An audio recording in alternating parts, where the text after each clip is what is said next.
Vidéo Kinshasa. Vidéo Kinshasa. Premièrement, surtout poli, eza erreur ya coaching.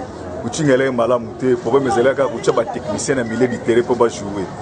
Bon, pour tout mon niveau ba jouer tout ça na ngo. Mais entraîneur ko na niveau ba jouer wana ti. Le photo le entraîneur pour ça qualifier pour ne pas ni ko placer ba jouer wana.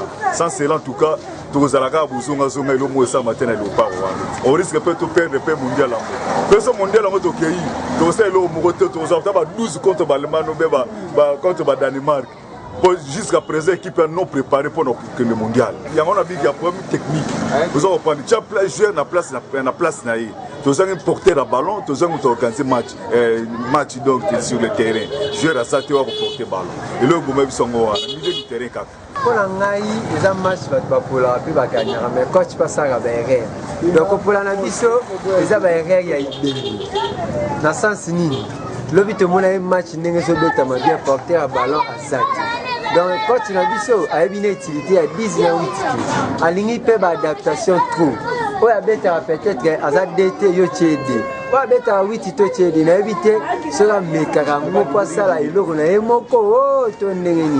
Donc, pour l'instant, vraiment, on appelle ça conseil, balumulaï. Baluka coach. Et puis, il y a mérité que vous avez deuxième coach de l'équipe nationale.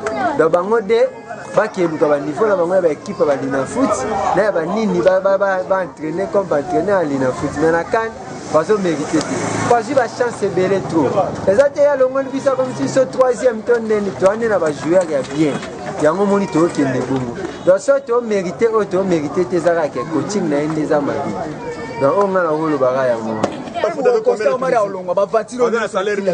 salaire ibengaza nango nyonso ibenga mais so mon salaire eza mukia longo atiki na kangi yeso ba na question na gaba ke na bien bozimia yo pona nini nani para bozo renard oh bon to ça déclaré pendant une volonté ça une volonté on a posé la RDC pour affronter un grand pays que Omar ya oui entraîner pas yo ka plaisir faut avoir un bon joueur au moins l'équivalent c'est ça Omar Mukona kaf mais Congo balé na C qui to côté Vidéo Kinshasa. Vidéo Kinshasa.